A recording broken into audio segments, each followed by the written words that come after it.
The Wraith of the Creek, from Spooky, Michigan. He left his tribe to work with a white lumberman in Alger, changing his name to William Cloud. He even dressed in white man's attire and attended the local church on Sunday. It was a new life for him, and he was grateful when the lumberman accepted him with little regard for his color or his birth. The lumberjacks started calling him Cloudy, and they occasionally asked him to tell them some of the traditional stories from his tribe when they gathered around the fire at night. The story they liked best was about the wraith that lived in the creek that powered the local log chute. The wraith was an evil creature that desired nothing more than to wrap its long arms around humans or animals and pull them down into the water to drown. At dusk, the wraith would slip out of the creek and hunt along its banks. Anyone passing near the creek from dusk until midnight should walk wary indeed, Cloudy told them, for the claws of the wraith could tear a grown man to bits in a few sharp blows. The lumberman liked to tease Cloudy about the wraith. Whenever he worked down on the log chute, some jokester would leap out at him from behind a tree, hands extended like claws, and grab him.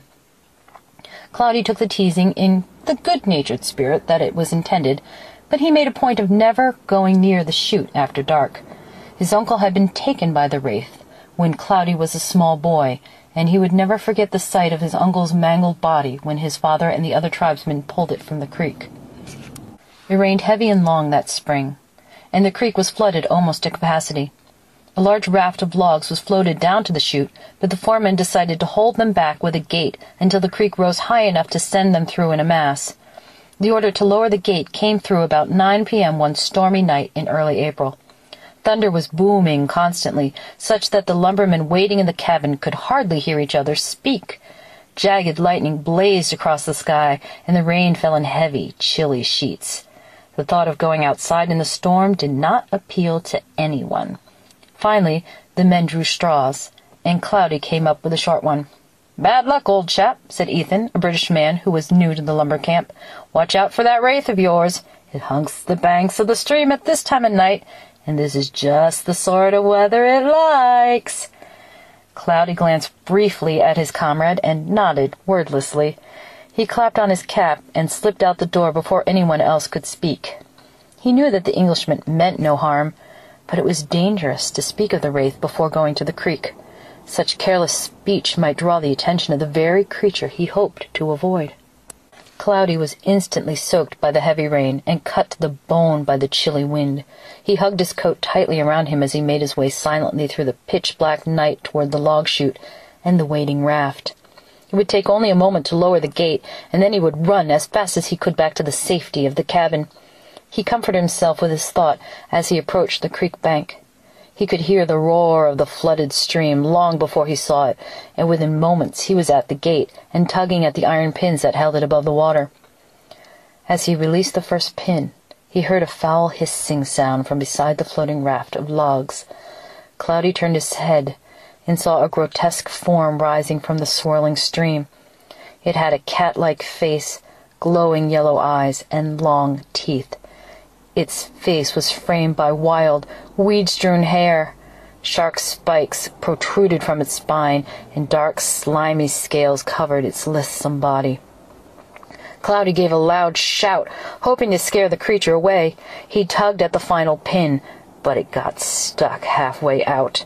Suddenly the creature lunged out of the water. Cloudy leapt back, abandoning the recalcitrant pin to flee back up the path toward the distant cabin and safety. Behind him the wraith howled once, a long, threatening shriek. Cloudy increased his speed, running blindly in the darkness as tree branches slapped at him and roots tripped his feet. From behind him he heard the sound of claws raking the muddy path as the wraith pursued him. The creature howled again, a sound that froze his blood, even as it made his heart thump so hard that it hurt his chest. He heard the creature veer off the path suddenly. And then the sounds of pursuit ceased. Cloudy gasped and pushed himself harder, more frightened by the sudden silence than he had been when he saw the creature first rise from the waters. Then the wraith dropped down from the branches of a tree right in front of him, blocking his way. Its yellow eyes glowed, and moonlight gleamed against its slimy skin. Cloudy saw its long, thin arms stretch out toward him through the raging storm, claws extended. He gave one loud shout of despair, thrashing at the monster with his hands and feet. His cry was cut off suddenly by the lightning-fast movement of a razor-sharp claw, and the woods were suddenly still again, save for the sound of the chilly April rain. Back in the cabin, the lumbermen waited with increasing unease for Cloudy to return. At first they joked about the wraith. One man wondered aloud if Cloudy was hiding somewhere until after midnight, when the creature was said to return to its underwater den to sleep. But as the minutes ticked by, the men grew somber. Finally, Ethan volunteered to go down to the log chute and look for his friend. Several other loggers decided to accompany him. Though no one said anything aloud about the wraith, the men all loaded their guns before stepping out into the rainy night. Within 10 minutes, the men were standing next to the lowered gate, watching the water rushing down the chute.